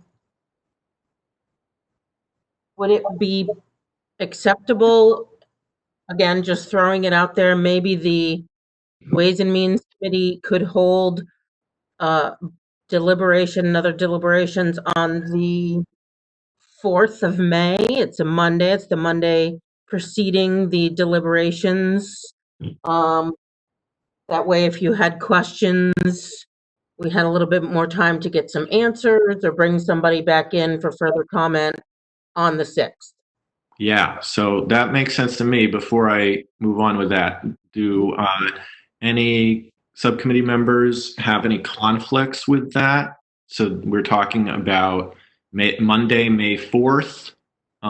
We could be talking about 6 p.m. We could be talking about 5 p.m. or 4 p.m. if that was something that counselors were interested in, and if the clerk was able to accommodate that. Okay, I'm seeing head nods. Does that mean no conflicts? Feel free to jump in if anyone. Counselor Forgy. Hi, happy to jump in again. I do believe we need this extra time because we're a young Ways and Means Committee. So I know that there are so many questions, sometimes about procedure or language, that it would be great if we could just work amongst ourselves and be helpful to each other in deliberation. I also feel, I don't know how many of us are working away from home, but if on our Ways and Means Committee, none of us are working away from home, if we could have an afternoon meeting, as long as it's posted, televised, that kind of thing, it meets open meeting law, it might be better. We could have a little longer session, and not be struggling at 10 o'clock at night. Which is not my bedtime, by the way, but 10 o'clock at night. So That might be better also for our the people who work for our city, because this is at night for them, for Town Clerk Scott and for Director Gilman, and also for the mayor if she's for anyone. So if I'm definitely amenable to that, if people can come earlier. Okay. Anyone else like to? Oh, Counselor Forgy. do you need a motion on this, Chairman Wheeler? I would accept a motion on this, although sure, yes. Okay.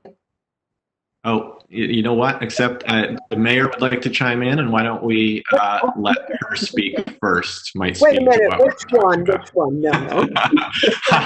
Mayor Wiedegartner in this case. I just, maybe I'm losing track of the conversation. Are you talking about an afternoon meeting for, let's just say, for DPW, and then another meeting for all the other departments? Am I following the conversation correctly? Yeah, so we would be keeping the small departments at 6 p.m. Next Thursday. Okay. And we would be scheduling another meeting for the following Monday, May 4th. And my thought is that we would ask Director Marlowe to, if he would be able to switch his schedule around, if he would be able to make that meeting so that we would then have the following Thursday entirely dedicated to deliberations. Counselor 4G. I'm going to let Counselor Clerk Scott speak first, please. Would your intention be to also keep GSET on the Thursday, April 30th meeting? Yes, that would be my intention. Thank you. All I was going to suggest is, as a general rule, Marlowe is very available. But right. I would just, he has planned some vacation days here and there. Mm-hmm. So just maybe check in with him a little bit before you establish a real schedule. So sure. I don't know how to do that, but mostly he's available, and I think he'd be very amenable to that and probably fairly grateful for an afternoon meeting while he is actually working. That can be my first phone call I make tomorrow morning if you'd like. Okay. Great. Counselor 4G. Okay. How many actual meetings do we have amongst ourselves for deliberation before we have to go to before we have to go to the full council? We only have one schedule. I was actually looking for another one of those. Yes. So that's, I'm just hoping we can add that in rather than another, I mean, I'd like to be able for the Ways and Means Committee to deliberate a couple of times before we take it to council floor. Yeah, absolutely. And so I think, and I'm going to turn this over to Clerk Scott in a minute because she has her hand up. But hearing what you just said, Councillor Forgy, we might consider actually scheduling 2 more meetings for deliberations. That way, the last of them could be canceled if it's unnecessary. That's a thought. Fair enough. Councillor DeSorger? I think the school committee is redoing their entire budget.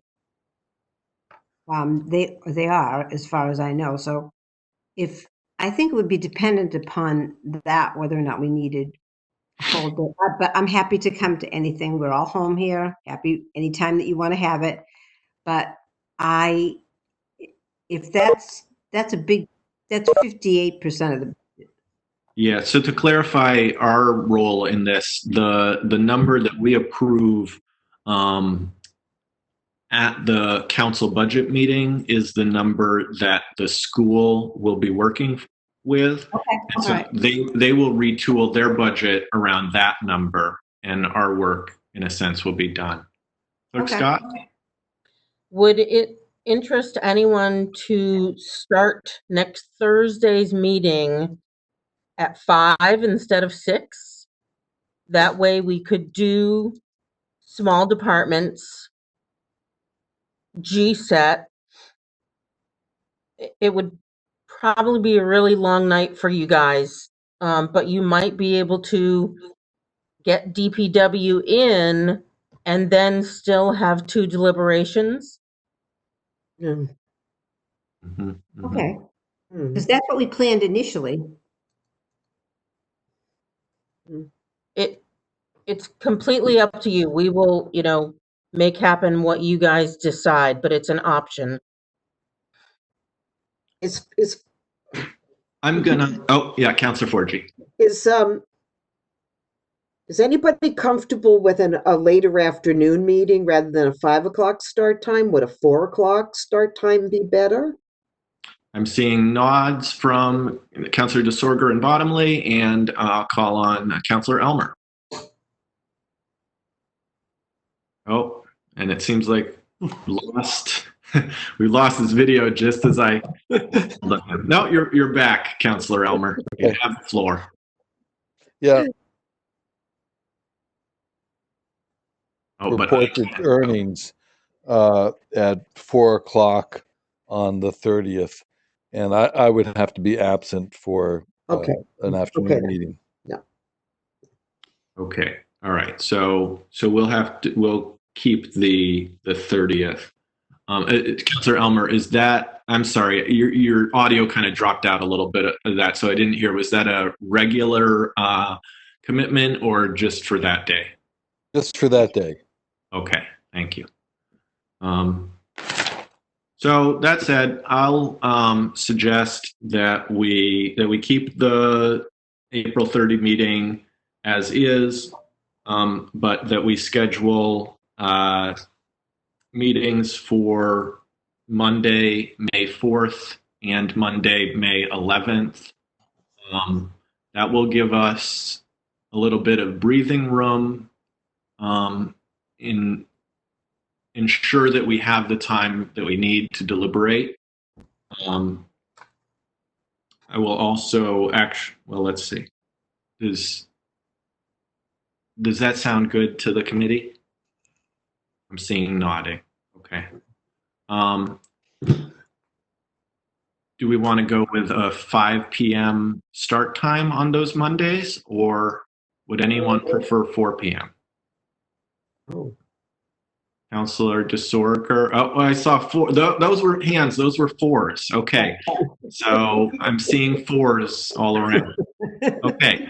So in that case, Clerk Scott, what I'm going to ask is that we schedule meetings for 4 p.m. on May 4th and May 11th, and that we invite Marlo Warner to the May 4th meeting if he's available. Very good. Excellent. All right. Thanks, everyone. Our next meeting is the FY21 budget meeting for small departments, GSET, and part of the DPW budget, hopefully. It's next Thursday, April 30th at 6 p.m. via WebEx. And we'll also do central maintenance, which is within DPW at this point.